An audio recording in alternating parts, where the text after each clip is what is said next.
Mind mapping.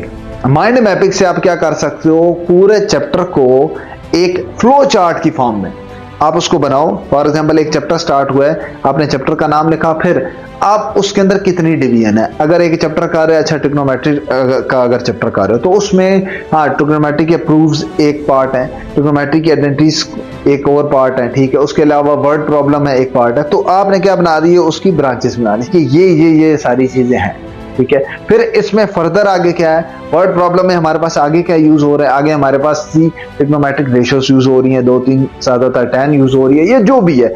आपने क्या करो, एक फ्लो डायग्राम बनाओ, चैप्टर की एक फ्लो डायग्राम बनाओ। और ये फ्लो डायग्राम आपके लिए पेपर में बड़ी यूजफुल होती है, आपको आइडेंटिफिकेशन ऑफ क्वेश्चन में बड़ी काम देती है कि ये जो क्वेश्चन है ये कहां से आया हुआ है। उसकी फ्लो डायग्राम से देखो, जो कि आपके जहन में होगी क्योंकि आपने बना के तैयार की हुई है। अगर तो आपको पता चल जाएगा कि ये मेरा 8.3 में से आया हुआ है, इसका मतलब ये तो इसका सब डिवीजन थी या सब पार्ट था, तो इसमें मुझे इस एक्सरसाइज से रिलेटेड फॉर्मूला लगाना।